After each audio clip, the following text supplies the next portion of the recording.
Bebop. Welcome to this week's Artist Bebop Weekly Ramble, where I take a timer, which we'll set now, and ramble for 22 minutes. So let's get the clock going. 22 minutes. Check it. Let's go. First off, shout out to my dad. Not that he watches this. Not that he understands me as a human being. But I love that he still loves me.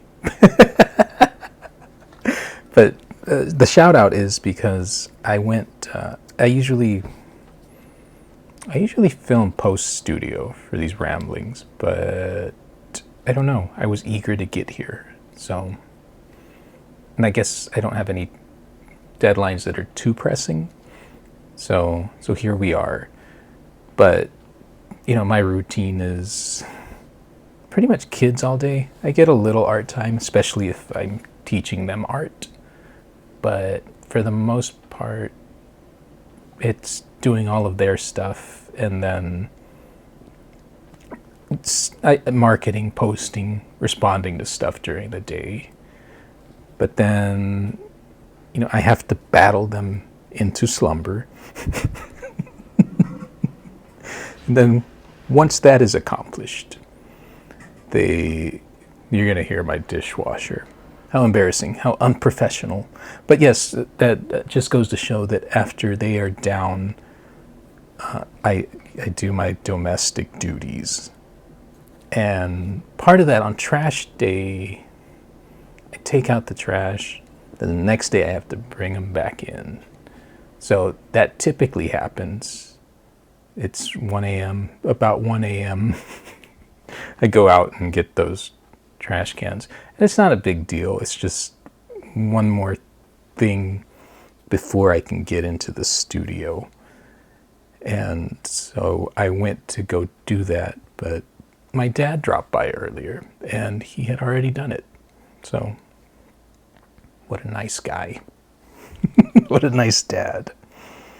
But really he's always been like that.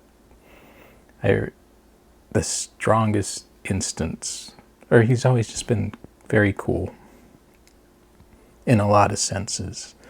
And one time it's probably happened more than once, but in my photography days, I left a tripod somewhere and had to be somewhere else. And he went and got it and brought it to me, and without complaining or, I don't know, just cool. So that's a lot of where I think I get my patience with my kids. So, but this week was heavy. I was under a lot of deadlines and just getting stuff out, which is good because summers can be slow art-wise. I've been working on changing that for myself somehow, and part of it is I started to, in January, so we have a big fall. Generally, this is how my stuff goes. And then, up to December, sales are good. And then January is a slow month for anything, I believe. And so that's my creative time. And I really work on ideas and marketing and that type of thing. And I realized this year, I don't know why it took me this long, but I started to treat August the way I treat January. And because even September will be a little bit of a dud month, and then I start to see things pick up. But I'm trying to think of different ways to not have that happen. So we shall see. But yeah, it was a heavy week. But that's okay. That's what it takes sometimes. So, and I was thinking about a lot of things. My thoughts were kind of everywhere. And I think this will be the last time I bring attention to using but I was thinking, I've been trying to work on not saying or and I think I've only clocked one so far as we ramble here. But in high school, we had Father Galen's, and I almost did it. And he would get on the announcements in the morning and talk, because he was the principal, all boys Catholic school, for context. And he would make the announcements, and we had a game where we would count the today in the cafeteria, the lunch special is and so I think that's what I get for mocking him back then. This is karma, me having to work on my uhs.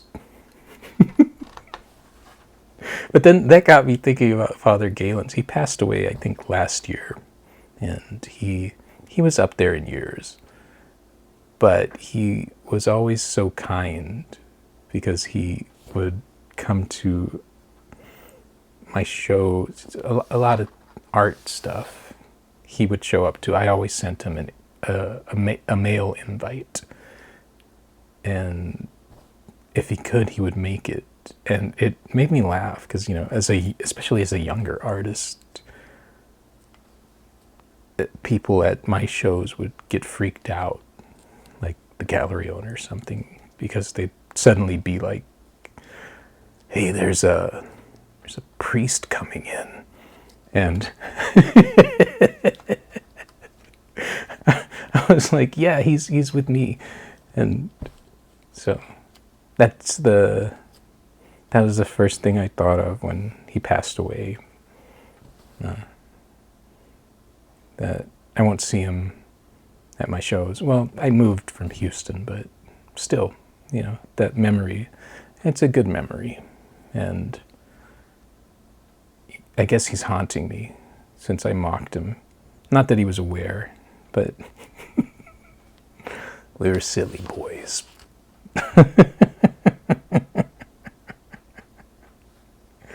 Yeah, but this week I wrote a lot about, I guess, what defines an artist. And that's different for each artist. We all have our different experiences. But just the idea, especially last week I wrote about AI, and it's interesting to see the responses, because a lot of it's like, well, they will never, ever, and that just absolutist idea that we can't be replaced. Because I had proposed that it's not impossible for an AI to pick up an algorithm. We're seeing it with songs, and I think that's a very powerful thing, where they take a song and, as if like Eazy-E rapped this, or insert artist here, and we're seeing the early stages of this, and they're pretty good. I saw Post Malone acknowledge that, and I think he's right.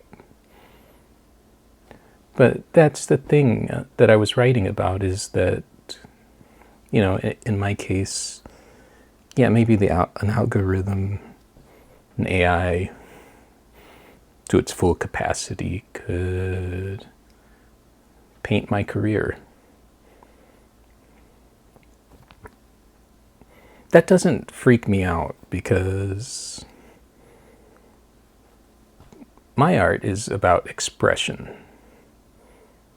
And really, especially as I'm writing, as I'm making videos, as I'm editing, as I'm still using photography sometimes, or a lot in my marketing, just practical applications of it. I remain an artist in all of that, and all of this collective thing. I guess that's what I was thinking about, that this is maybe the first time in history where a little artist like me has so much ammunition to make a package of who I am. To me, the art and the artist is my human experience. And that, I think AI can't take away, because this is mine. This is my existence. And I guess that's why I'm not freaked out by the idea. I say bring it. If you can paint it, then maybe the game is still about input. And maybe I input, 60 different careers that are mine. And it's a collaboration. I guess that's where my mind goes. I'm very excited, because then how do we use it? How do we use it creatively? And how do we use it to express ourselves? I mean, I think that's very cool. Yeah. I like it when I say that. I was once on a I just said that's very cool.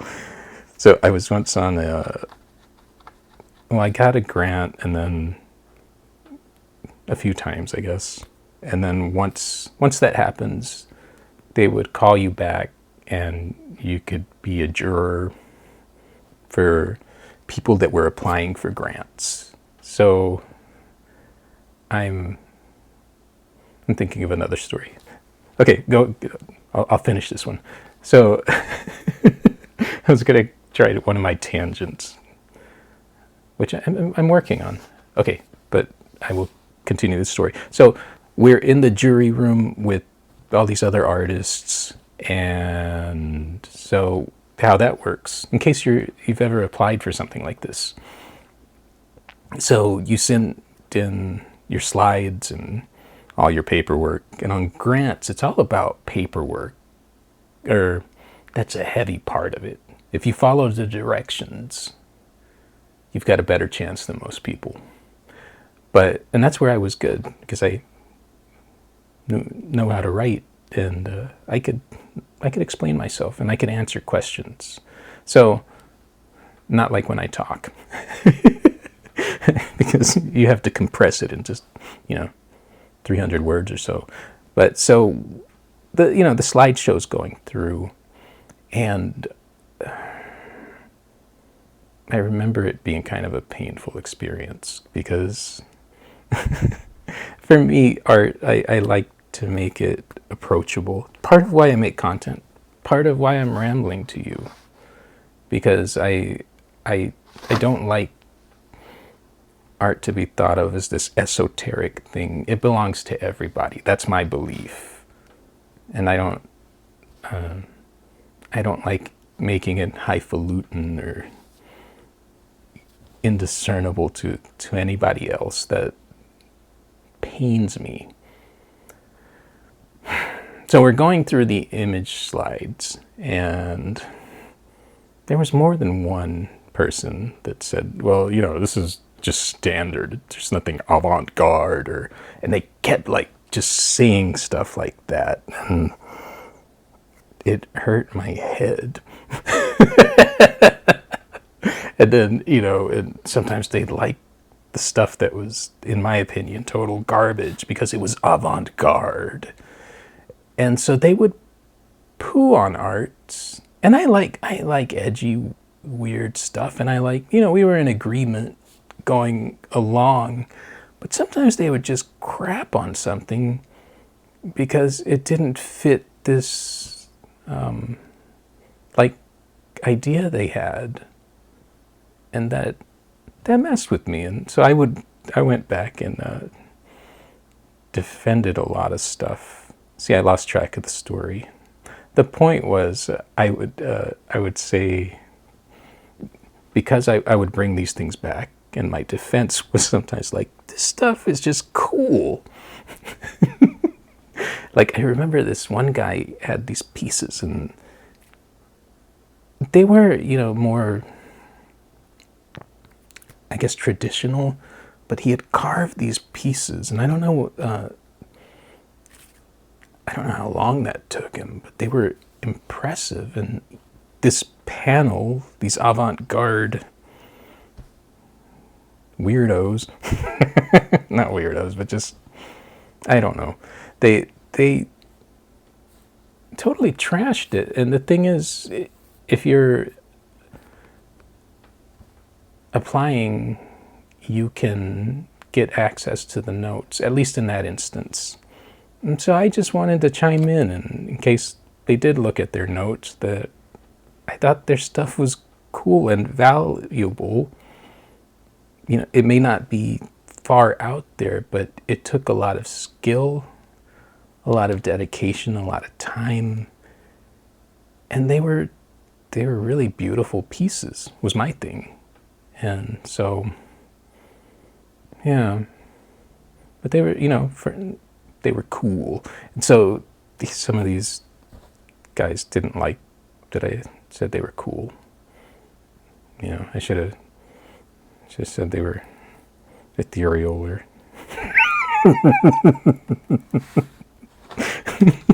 I don't know. I just feel like honestly, I think you could take art down to that level. I talk about music. Like with music, I feel like, or a movie, I feel like somebody feels comfortable saying, I don't like that band, I hate that band, which you shouldn't hate a band. It's bad. Hate. I try to get my kids not to use the word hate. It's too strong. But, typically that person isn't a musician.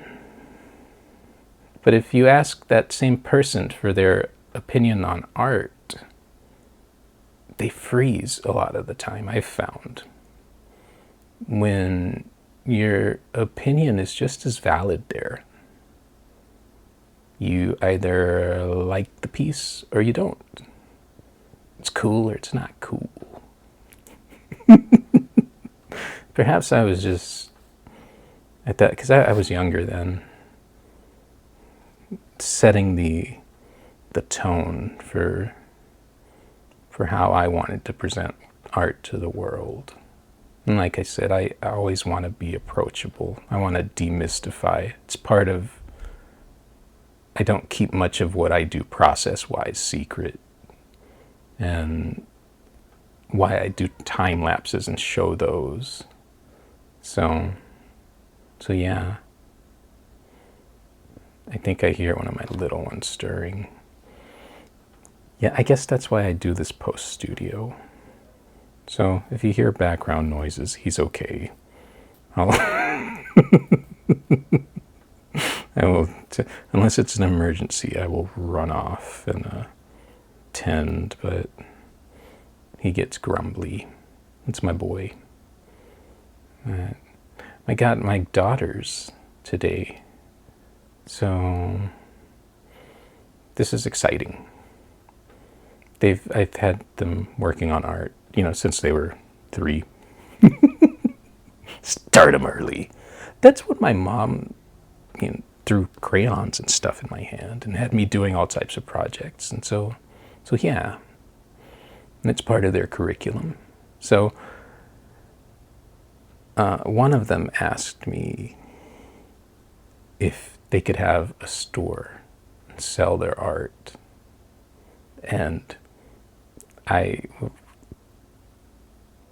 that's a happy moment, because I'm so excited to help them with that.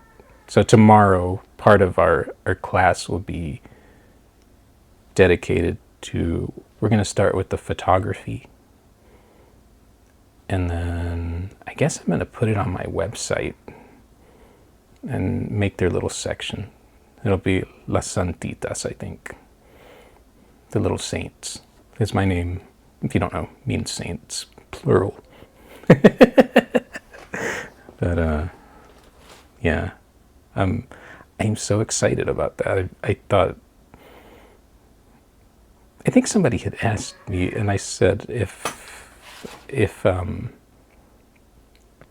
they ever ask me, we will certainly delve into that. So yeah, I want to set up their little store, set up their little account. I have to figure all that out, their business side. But it'd be cool if they started making money to put away for future endeavors, whether that's school or I don't know. But very exciting. So that was the highlight of today, I think, because that just felt so good. And I don't know, they may grow up to dislike art, but so far they at least have this early interest in it. So that makes me happy. And then what else? What else this week? I guess the AI, Terry Funk died today. That was a wrestler that I really loved. And it made me think of this conversation I had with another artist, because he said, what's the appeal?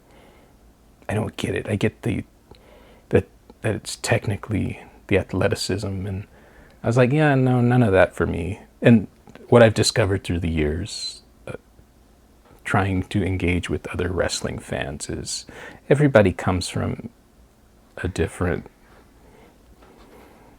the draw is different for a lot of people. And because I remember this guy invited me to watch wrestling with them at this bar. They were doing it every Monday. And I was like, man, that sounds awesome. And when I got there, they're all on their phones tweeting. Or what's it called now? Is it Xing? They were tweeting about the matches and hashtagging, and that's not how I watch wrestling. So we were on a different spectrum.